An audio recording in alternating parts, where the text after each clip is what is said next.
Je me présente Vincent, paysan dans la Drôme, maraîcher, tendance radis. Radical, pardon, j'ai oublié une syllabe. Si on est là, c'est pour parler de la ferme des 1000 vaches et de la répression syndicale. Donc il y aura plusieurs prises de parole, suivies de 5 minutes de silence. Ça va être dur pour certains, mais c'est pour symboliser le fait que la liberté syndicale, c'est un droit qui n'est jamais acquis et qu'il faut toujours se battre pour le conserver. Alors, la ferme des 1000 vaches, pourquoi la Confédération paysanne lutte contre cette ferme énorme qui a été un projet de M. Raméry qui est très présent dans le travaux publics dans la région Nord-Pas-de-Calais, qui remporte énormément de contrats et de marchés grâce à ses nombreuses relations dans le monde politique local. Et ce monsieur possède 3 sociétés. Raméry Finance d'abord, qui est au Luxembourg, un endroit très confortable pour ce genre de société. Raméry Travaux Publics et Raméry Environnement. Donc Raméry Environnement gère pas mal de déchets et on est en train de se demander si derrière ce projet de soi-disant agriculture, avec un énorme méthaniseur qui a coûté très cher en subvention publique, ne se cache pas un gigantesque trou noir pour tout un tas de produits peu avouables et qui seront ensuite déversés sur les 3000 hectares de la ferme qui est en Picardie. Donc on est contre d'abord pour l'emploi, parce qu'il y aura une dizaine d'emplois liés à l'élevage, alors que les fermes moyennes en France ont 50 vaches et 2 emplois. Donc le nombre d'emplois est divisé par 4. Il y a encore 70 000 fermes laitières en France. Il y en avait 500 000 il y a moins de 30 ans. Et avec la ferme des 1000 vaches, et avec 25 000 fermes, avec 3 fermes par département, c'est bon, on a la production française, donc on sacrifie encore énormément d'emplois paysans. Et c'est une agriculture sans agriculteurs contre laquelle on se bat. Donc, quand Raméry, l'emploi pleure.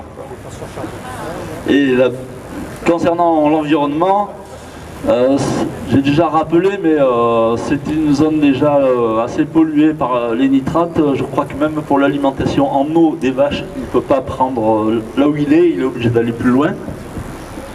Et avec les énormes quantités de digestat, le digestat c'est ce qui reste une fois que la méthanisation a eu lieu, s'est épandu sur les terres du coin qui sont à côté d'une zone Natura 2000, qui sont tout proches de la baie de Somme. Donc ils auront le plaisir bientôt d'avoir, comme les Bretons, des algues vertes. Ça c'est à tous les coups, parce qu'il n'y aura pas que le lisier des vaches dans les méthaniseurs de Raméry. Il y aura aussi énormément de produits, mais qui seront épandus sur les terres de Raméry. Donc c'est encore l'environnement qui pleure en Raméry, malheureusement. Et concernant le réchauffement climatique, c'est aussi quelque chose d'assez dramatique, parce que ce type d'élevage est très friand de maïs OGM cultivé en Amérique du Sud et notamment en Amazonie. Donc on est en train de détruire des millions d'hectares de la forêt amazonienne pour nourrir l'élevage industriel européen. Ça c'est aussi une catastrophe contre laquelle on se bat. Et la Confédération paysanne au contraire promeut l'agriculture paysanne qui est de consommer les ressources locales, d'utiliser les ressources qui sont abondantes localement et économiser les ressources rares.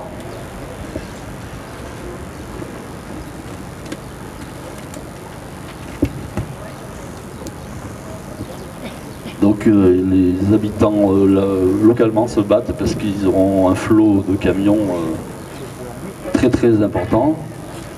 Ce que j'ai appris à la lecture de ce dossier qui est assez bien fait, que j'ai dans les mains, c'est qu'on se demandait comment M. Raméry avait obtenu autant d'hectares. Il y a un contrôle des structures en France qui a une certaine efficacité, mais ce contrôle des structures a été contourné en allant, par M. Raméry, en allant voir des paysans en difficulté,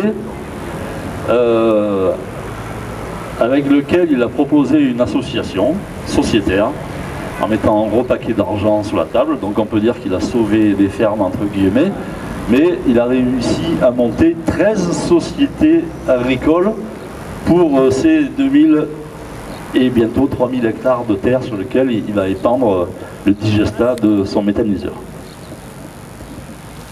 Alors, concernant le lait, les vaches auront le plaisir d'être traitées 3 fois par jour, 22 heures sur 24, donc la salle de traite que certains ont partiellement démonté va tourner à plein tube.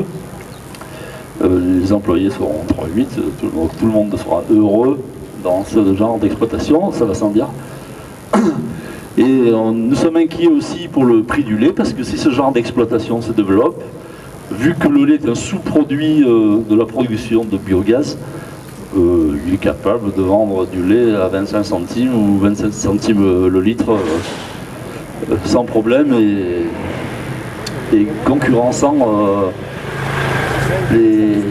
toutes les fermes qui vivent de cette production.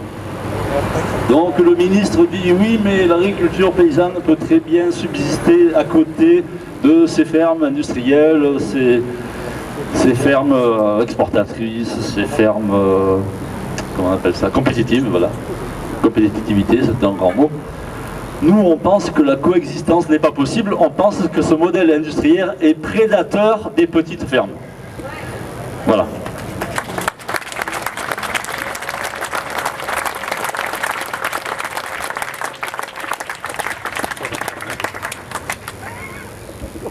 Donc, je pense qu'il y a quelques contribuables parmi vous. Donc ils seront très heureux d'apprendre que M. Raméry a eu à peu près 4 millions d'euros de subventions pour son projet. L'ADEME a participé donc pour le biogaz, comme j'en ai parlé tout à l'heure. Il aura aussi le plaisir de toucher environ 1 million d'euros d'aide PAC de la politique agricole commune, parce que en Picardie, les aides PAC sont très élevées, il y a des références historiques qui sont très fortes, et contrairement par exemple à la Drôme ou l'Ardèche. Donc c'est des terres très fertiles qui reçoivent énormément de subventions. Donc avec tous ces montages sociétaires, il y aura la joie de toucher 1 million d'argent public chaque année, plus 700 000 euros d'avantages sur la vente du biogaz. Donc la collusion avec le Parti socialiste local est avérée, malheureusement. C'est pour ça que le permis de construire, qui a de nombreuses irrégularités, est très bien passé, et que M. Raméry a pu monter sa ferme des 1000 vaches, même contre l'avis du ministre du logement de l'époque. Voilà. Je vais m'arrêter là parce qu'il y a d'autres prises de parole, et puis toujours un silence qui aura lieu à la fin pour symboliser la répression syndicale dont nous sommes victimes. Merci.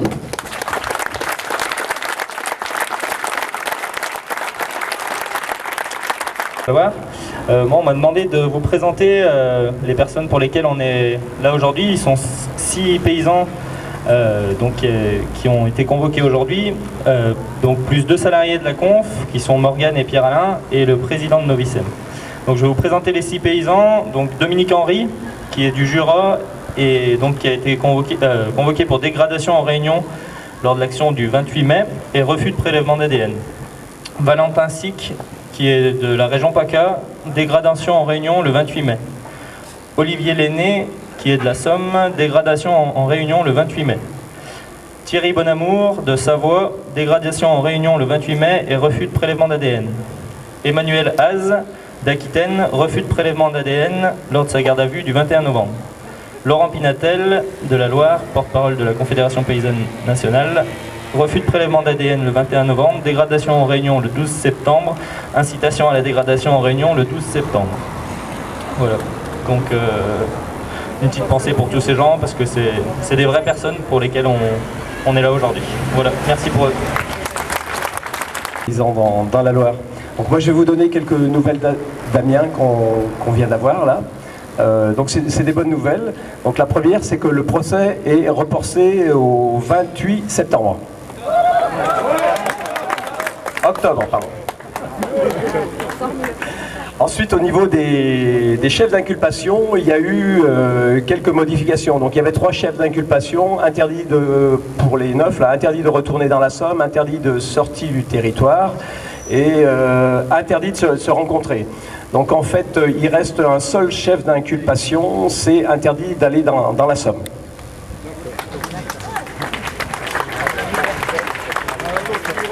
Ce sont quand même pas des terroristes, quoi. Et puis après, la victoire la plus importante de ce matin, c'est que les juges ont reconnu le caractère collectif de cette action.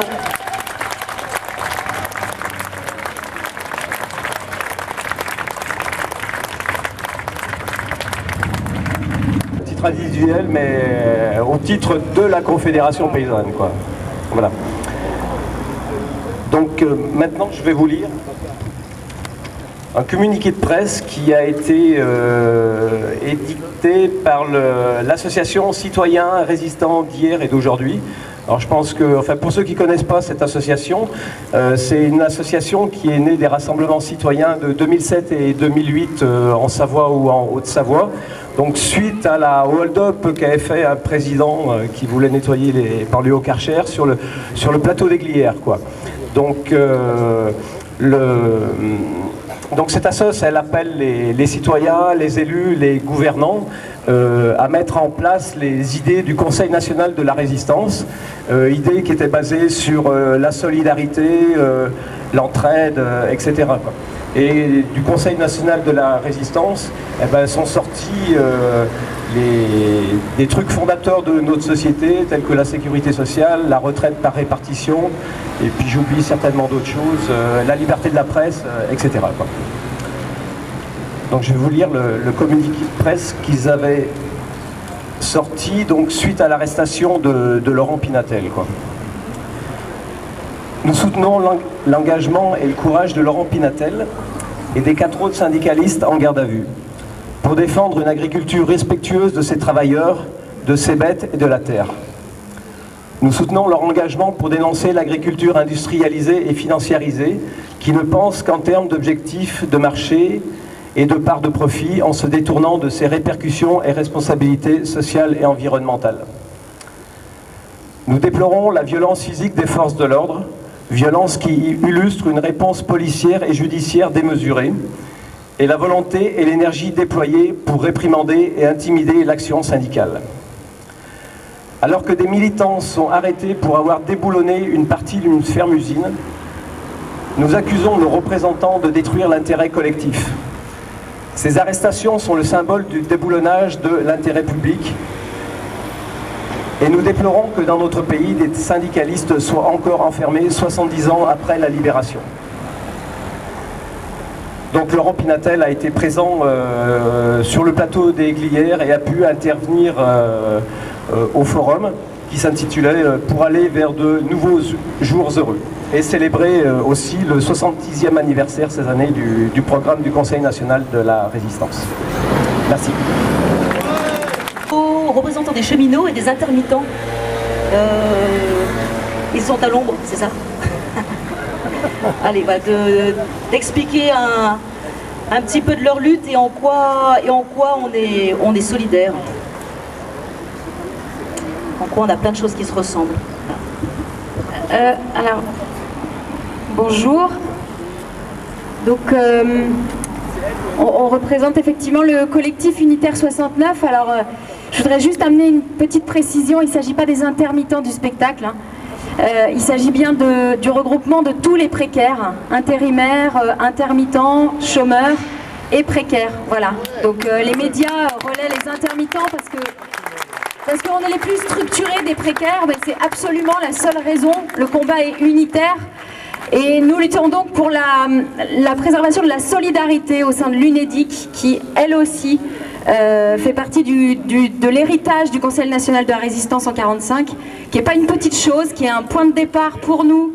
C'est par rapport à ça qu'on s'est réunis, mais aujourd'hui, on lutte vraiment pour plus de solidarité. Voilà, donc Rosemarie va vous lire le communiqué de presse, je crois. Bonjour tout le monde. Le collectif unitaire 69 est solidaire des 8 syndicalistes paysans dont le procès se tient le 1er juillet à Amiens, c'est-à-dire aujourd'hui. Après l'affaire des 5 syndicalistes CGT de Roanne, le procès des étudiants de Lyon 2, la garde à vue à ciel ouvert de la place Bellecour le 21 octobre 2010. C'est un nouvel épisode de cette expression de l'action syndicale indigne dans un pays démocratique à laquelle on assiste. Le collectif unitaire 69 soutient le projet de loi d'une amnistie sociale plus que jamais nécessaire contre l'acharnement judiciaire dont sont trop souvent victimes les militants syndicalistes, les militants syndicaux.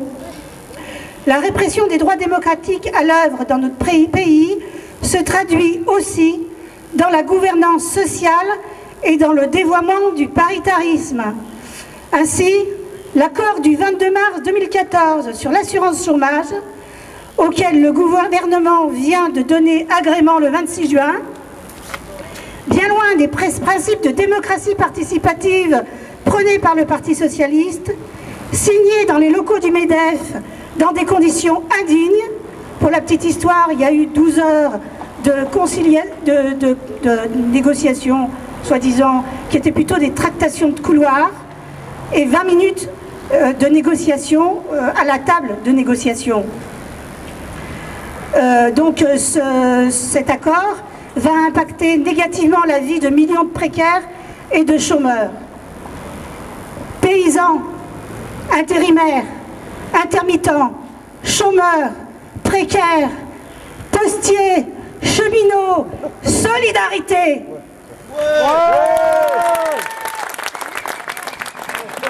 Ensemble. Paysans, intérimaires, intermittents, chômeurs, précaires, postiers, cheminots, solidarité. Résistants. Tous, donc je représente Sudrail. On est venu aussi témoigner de notre soutien aussi à tous les militants qui ont été mis en cause dans l'affaire de cette ferme des 1000 vaches.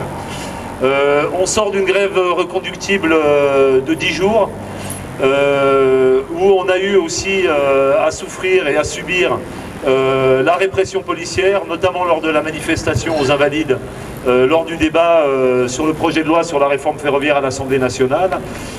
Aujourd'hui encore, on se prépare à une vague de répression interne, disciplinaire, interne à l'entreprise, avec une direction à la botte de ce gouvernement très revancharde vis-à-vis des grévistes, vis-à-vis de tous ceux qui se sont battus pour le service public ferroviaire. Il y a eu tout au long du conflit à la SNCF des écrits, des paroles répétées dans tous les médias disant que notre conflit était incompréhensible. Moi, je pense qu'il y a peut-être des usagers du transport parmi vous, et je voulais revenir rapidement là-dessus, savoir qu'on ne s'est pas battu. C'était pas une lutte corporatiste, la lutte des cheminots qui a eu lieu pendant 10 jours. Aujourd'hui, cette réforme du système ferroviaire va diviser la SNCF sur le modèle qui a déjà été mis en œuvre en Belgique en 2 entreprises. On va séparer la roue et le rail. C'est la fin d'une entreprise publique unique ferroviaire. Le débat à l'Assemblée nationale se poursuit, du moins au Parlement se poursuit avec le débat au Sénat qui aura lieu du 9 au 11.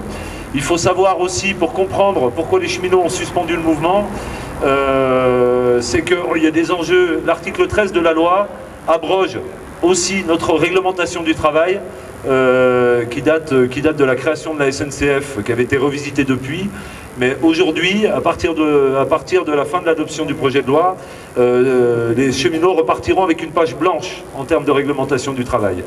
Parce que l'autre objectif du gouvernement, c'est de ne pas assumer la dette ferroviaire de 44 milliards, qui est issue principalement de la construction des lignes à grande vitesse, qui ont enrichi les entreprises du BTP.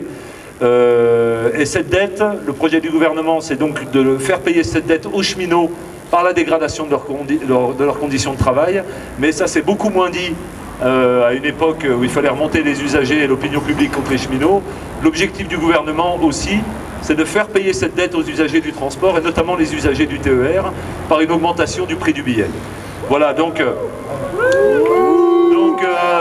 sur ce terrain-là, la lutte des cheminots, on va avoir droit à un décret socle sur notre réglementation du travail. Et la volonté de beaucoup de cheminots, ça a été de garder des forces pour la suite de la lutte, et de cette lutte qui sera nécessaire pour nos conditions de travail, et aussi pour la sécurité ferroviaire qui est intimement liée à nos conditions de travail. Voilà, aujourd'hui les cheminots du secteur privé dans le fret ferroviaire peuvent travailler avec ce qu'on appelle 2 repos hors résidence consécutifs, partir plus de 3 jours loin de chez eux avec des temps de repos très réduits, et c'est aussi la sécurité ferroviaire qui est en jeu autour de tout ça. Voilà, pour revenir à notre participation à ce rassemblement, oui, il y a une criminalisation du mouvement social, il y a une répression toujours plus grande de ceux qui luttent, de ceux qui refusent les orientations libérales de l'Europe, et aussi malheureusement de ce gouvernement dit de gauche. Voilà. PS partout, service public et justice nulle part. Nous, la lutte va continuer, continuons ces luttes ensemble, et il faut qu'on continue à changer cette société. Voilà, merci à tous, bon courage pour la suite. Fédération paysanne. Et c'est vrai qu'on avait envie de dire quelques mots par rapport à insister encore sur ce côté atteinte au syndicalisme, à toutes les, parce que représentent les syndicalistes. Il y a des années de ça, il y en a qui se sont battus pour qu'on ait des droits. On continue à se battre, et on a l'impression que l'action des syndicalistes est de moins en moins respectée. Alors c'est peut-être pas une histoire de loi, mais une histoire de respect. Chaque syndicaliste représente un collectif, et on a l'impression qu'au niveau de la répression, qu'au niveau des médias, on n'est pas vu en tant que représentant et collectif. Et du coup, parce qu'on écoute les infos, on était plusieurs à être vraiment choqués de la façon dont on parle de ces gens qui vont saccager l'usine des 1000 vaches, de ces cheminots qui enquiquinent tout le monde à bloquer les trains, les gens sont en retard, il y a des interviews, on ne peut pas prendre le train, on est embêté, etc. Les intermittents qui font que peut-être cet été on n'aura pas tous les spectacles, et jamais on a les explications du pourquoi ces gens-là prennent sur eux, font des sacrifices, n'ont pas leur salaire à la fin du mois, et combien ça leur coûte de ne pas faire le boulot qu'ils ont envie de faire. Et tout ça, ce sont des gens qui sont là au nom d'un collectif. Ils ne font pas ça pour leur pomme uniquement. Et ça, on ne l'entend pas dans les médias. Et c'est une partie de ce qui a fait qu'on a eu envie d'appeler les cheminots et puis le collectif unitaire, en disant mais nous on est dans nos fermes, on est paysans, mais n'empêche qu'on a l'impression d'être un peu sur la même longueur d'onde et d'être traités de la même façon. Donc comme on avait dit là, sur les 1000 vaches, on a fait une action syndicale. Il n'y a pas eu de saccage, il n'y a rien eu de tout ça, c'était des actions symboliques de démontage, d'aller à Paris, aller voir le FOL, aller voir Ségolène Royal, etc. Du symbolique. Et on est traité d'une partie de la presse qui ne sait pas trop et qui a des infos de la part de l'industriel qui ne sont pas les bonnes infos, mais bon, qui ne sait pas trop où elle doit se positionner, mais du coup qui a qu'on mette tendance à dire, on l'a entendu plusieurs fois, il y a eu saccage, alors qu'il n'y a pas eu saccage. Et voilà, donc on avait envie de faire passer ce message-là et de rassembler un petit peu, parce qu'il y a des moments où quand on se bat pour une cause commune, des moments où on se sent un petit peu seul.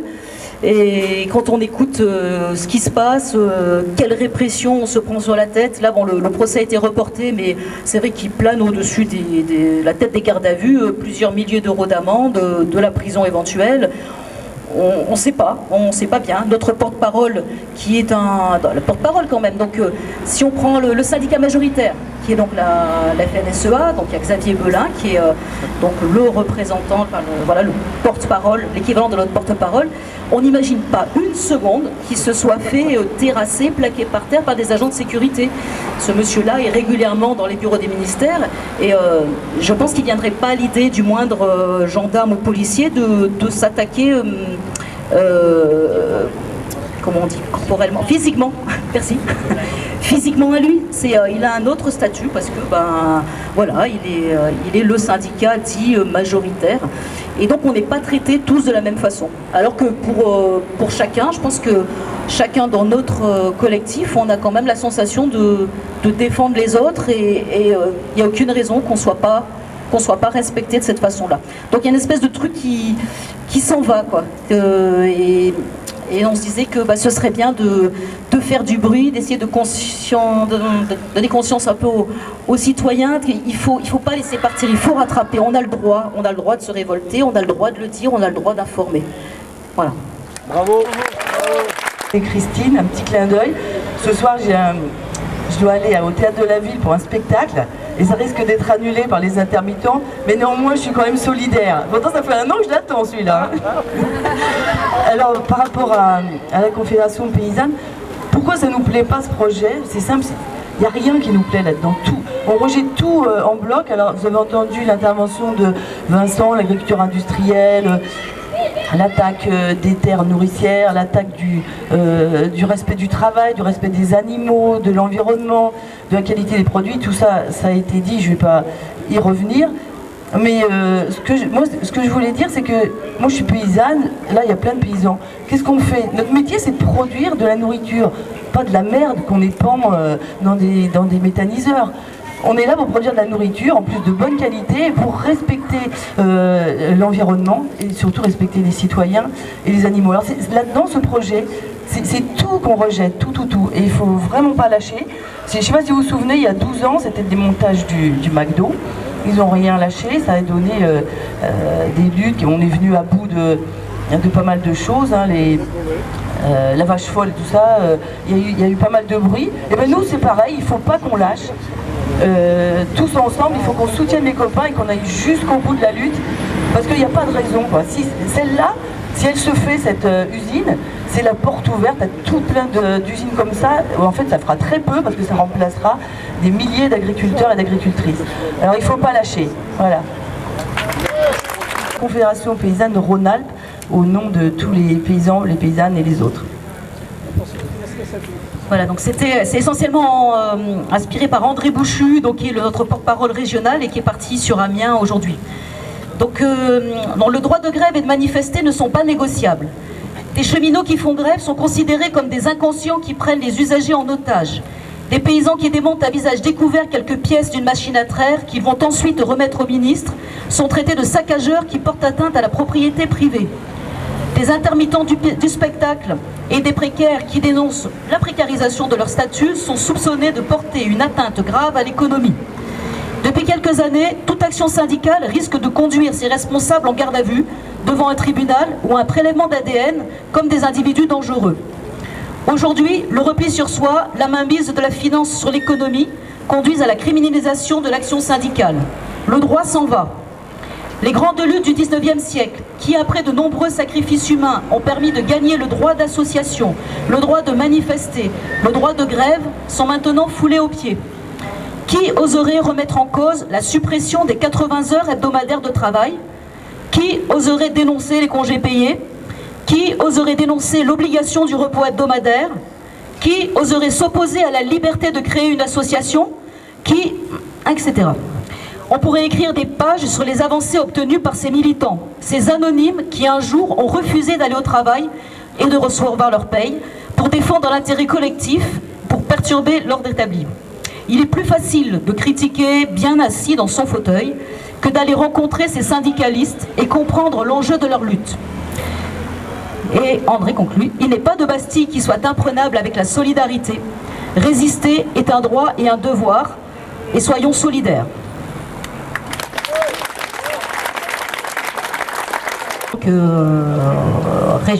Conseiller régional, le conseiller régional qui nous a soutenus. Tout d'abord, vous dire que par les temps qui courent, pour introduire dans ce mini-parlement rhône-alpin la thématique que nous voulions soutenir, j'ai fait allusion en 2003, en tant que confédéré, à toute la lutte qu'on menait ensemble. Et à l'époque, c'était encore et encore les intermittents et les paysans métiers d'utilité publique. Et aujourd'hui, c'est encore d'actualité. Je voulais vous traduire ce qui a été voté dans cette enceinte, et tout est axé sur la défense du droit au travail. Et on sait très bien que l'industrialisation de l'agriculture est un processus qui organise le droit au départ. Et nous revendiquons autre chose que le droit au départ. Au contraire, on veut des milliers de petites fermes. Pour ne pas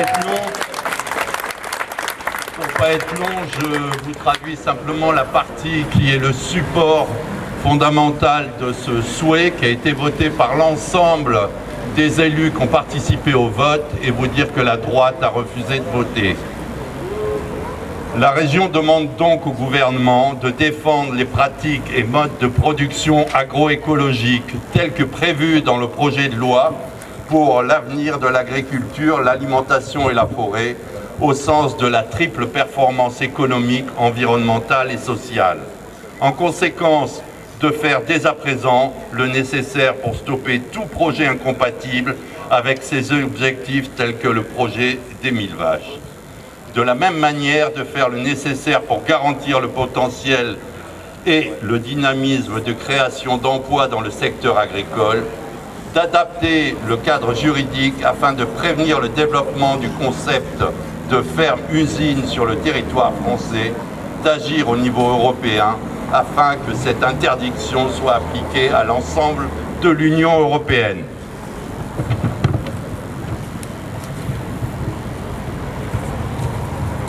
Comme ceci n'était pas suffisant pour certains et que c'était surtout axé sur l'emploi, on a produit un communiqué de soutien, et c'est ELV et le Front de gauche qui ont signé ce communiqué. Ça concerne 47 élus de la région Rhône-Alpes, et celui-ci est plus axé sur le droit des paysans et la criminalisation.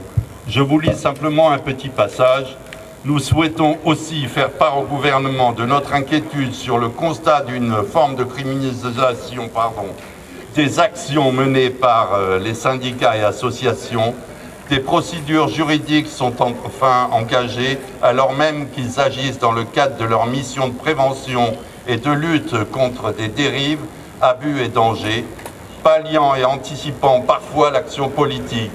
Il apparaît donc nécessaire de protéger et de faciliter cette mission de lanceur d'alerte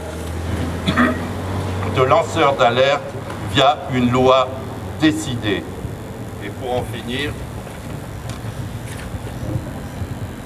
au nom des élus de la région Rhône-Alpes, Europe Écologie, Les Verts et Front de gauche, nous demandons au gouvernement de faire le nécessaire pour arrêter le projet des 1000 vaches dès à présent, de modifier le cadre juridique afin que des fermes-usines ne puissent pas s'implanter sur le territoire français, d'agir au niveau européen afin que cette interdiction soit appliquée à l'ensemble de l'Union.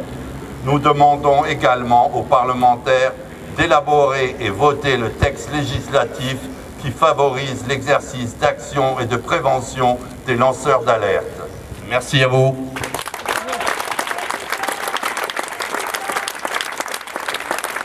Là, parce qu'on a prévu une action cet après-midi à 15h. C'est à l'hôtel de ville de Lyon, côté Opéra. Il y a un forum dit pour l'emploi. En l'occurrence, dans ce forum pour l'emploi, il va y avoir effectivement des milliers d'offres d'emploi, mais ce sont des emplois archi précaires, de quelques heures par semaine. Donc ce sont des miettes d'emploi pour des résidus de salaire. Et bien entendu, il n'y aura pas forcément un complément chômage derrière, puisque 4 chômeurs sur 10 aujourd'hui sont indemnisés. Donc on a décidé d'aller avec le collectif unitaire 69 à ce forum pour l'emploi à 15h cet après-midi. Donc tous ceux qui veulent nous rejoindre seront les bienvenus. Merci. Les prises de parole sont terminées. Donc, comment ? Sauf si quelqu'un a envie de s'exprimer. Ouais. Ah, alors, Michel Terrail, un des piliers, un paysan, pilier de la Confédération paysanne, issu du Larzac.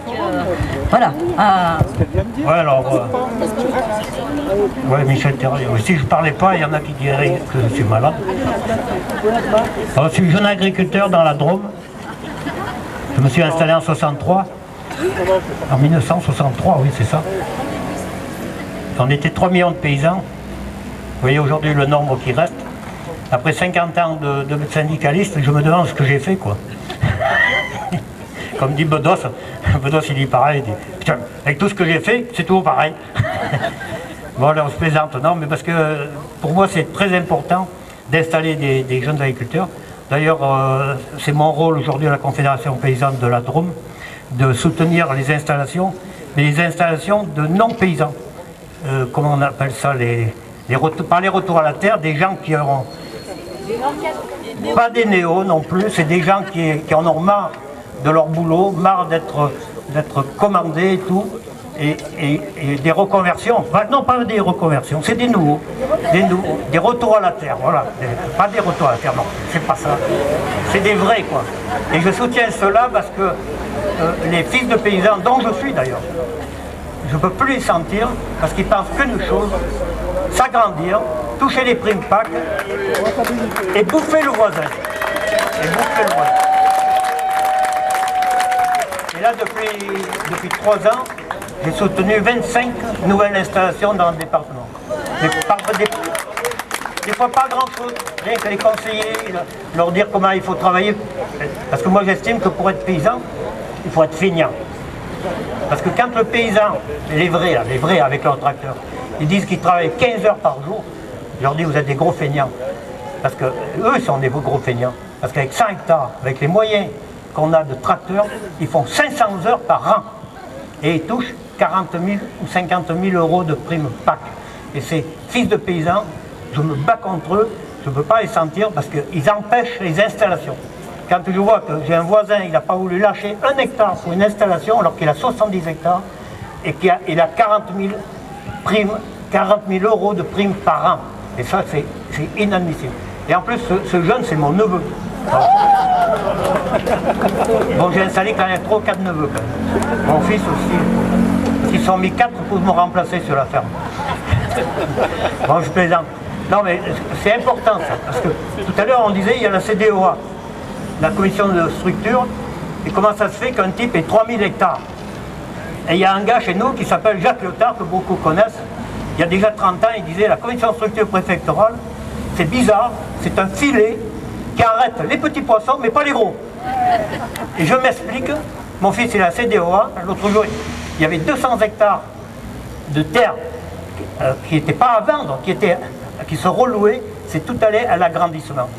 Quand un jeune passe en CDOA, on lui fait les pires misères. Le jeune, il n'a pas été paysan, on lui dit, il n'a pas de recul. Mais il ne peut pas avoir de recul s'il n'a pas commencé à faire paysan. Et c'est à nous.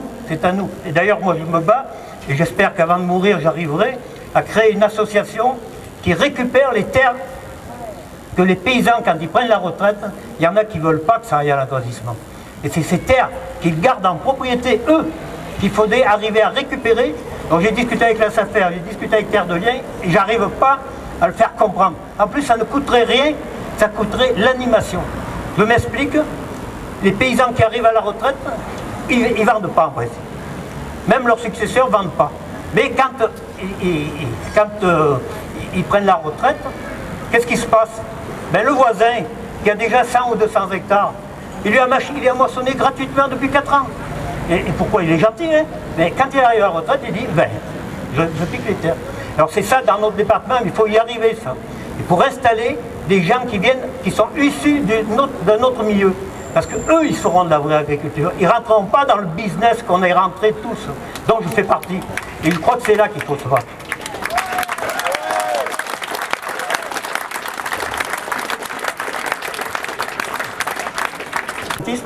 Et j'ai été 5 fois inculpé, 2 gardes à vue, et je me porte bien, vous voyez. Alors, il ne faut pas y craindre si on est en garde à vue de temps en temps. Ça fait partie des trucs. Bon, j'aurais une note d'optimisme aussi, parce que je suis optimiste de toute façon. Si on n'a pas d'OGM aujourd'hui, trop d'OGM, grâce à qui? Grâce à la Confédération Paysanne, grâce au démontage de McDo, etc. Si on a gagné sur l'Arzac, c'est parce qu'il y a eu des luttes. Et aujourd'hui, il y a 15 jours, j'étais à Notre-Dame-des-Landes, que tout le monde a entendu parler, et j'étais avec Michel Tarin et Julien Durand, qui ont des terres à l'intérieur des 2000 hectares qui doivent être réquisitionnées. Et on a fait une petite réunion là, avec les 2 Denis Gaboriau, que certains connaissent, et c'est en bonne voie de gagner. Et là, ils veulent faire la manif de dimanche pour donner un coup de grâce à comment ils appelaient ça? Aéroport. Aéroport. Vous savez ce que ça veut dire? C'est Hérault qui voulait faire cet aéroport. Et ce que j'ai appris l'autre jour, que je n'avais encore pas compris jusqu'à maintenant, c'est que cet aéroport, il y a 400 pilotes qui ont dit qu'il n'est pas rentable. Pourquoi il n'est pas rentable? Quand vous pensez que Satolas, qui est ici, n'est pas rentable, parce qu'il est concurrencé par Genève pour faire du transcontinental. C'est-à-dire que si vous voulez aller en Indonésie, vous êtes obligé d'aller prendre ou à Francfort ou à Genève pour traverser les continents. Bon, il y a tout ça qui a joué, mais aujourd'hui l'ambiance a changé, la lutte a payé, et je pense que dimanche prochain, ils vont donner le coup de grâce à ce projet. C'est en bonne voie. La presse a déjà tourné Kazakh. Ils sont héros. Il faut dire qu'héros, il lui est arrivé pas mal de misère. Et il y a un truc qui est intéressant. Il y a eu une grève de la faim avec Michel Tarin, que vous avez vu, qui avait de la barbe. Le pauvre, aujourd'hui, il a plus de barbe parce qu'il a un cancer. Et que j'ai rencontré l'autre jour. Ils avaient fait une grève de la faim au moment où Hollande a été élu. Et Hollande avait dit à Hérault, si tu ne m'arrêtes pas cette grève de la faim, je ne te mets pas Premier ministre. Vous entendez? Donc ils ont fait un deal. Les grévistes, ils ont dit, ok, on arrête la grève de la faim, mais à condition, il y avait 10 paysans, fermiers, que leur ferme, les propriétaires avaient vendu à Vinci, au Conseil général, et qui étaient en phase d'expulsion. Ils devaient être expulsés à tout moment. Et ils ont gagné là-dessus. Donc depuis l'élection il y a eu la manif à Nantes qui s'est mal passée, mais ça c'est surtout les médias qui en ont parlé. Mais depuis, ils n'ont plus vu un flic à Notre-Dame-des-Landes. Alors qu'avant, c'était le grand massacre sans arrêt. Alors, je crois qu'on peut être optimiste, parce qu'on a gagné sur l'Arzac, on a gagné les OGM, on peut gagner les bagarres, et restons mobilisés, même qu'il n'y ait plus que 300 000 paysans installés, il faut revenir au moins à 1 million de paysans pour faire de la bonne agriculture en France, et peut-être plus. Voilà. Je vais juste rebondir. On entend dire souvent il n'y a plus de paysans et tout ça. Il y a plein de personnes qui veulent s'installer. Et on a décidé avec un petit groupe, on a lancé le mouvement des Centenaires du Rhône. Donc si parmi vous des personnes sont intéressées pour l'installation, ils peuvent venir se joindre, venir me contacter. Et on va essayer de fédérer tous ceux qui sont à la recherche de terrain pour exister au milieu de ce monde agricole. Voilà, c'est tout ce que je voulais dire. Et juste rajouter quelque chose, c'est que s'il y en a qui veulent aller à Notre-Dame-des-Landes, on est en train de réfléchir pour faire un bus de 9 places. Donc voilà, vous pouvez venir me voir aussi. Pour conclure, on a parlé tout à l'heure de faire 5 minutes de silence. Donc on propose de faire 5 minutes de silence, mais avec une partie dynamique. C'est-à-dire que voilà, nous allons aller tous ensemble, nous allons traverser tranquillement la route en direction de la passerelle, tous ensemble, et ensuite nous allons revenir tous ensemble en silence, s'installer ici sur les marches du palais et s'allonger pour continuer les 5 minutes de silence. Voilà, donc nous partons tous de l'autre côté, si possible en silence, on revient très lentement en silence sur les marches du palais et on s'allonge pour terminer les 5 minutes. Et après, bien sûr qu'on mange. Et après, on pique-niquera, on va voir pour se mettre un peu à l'ombre quand même. Hein. Voilà.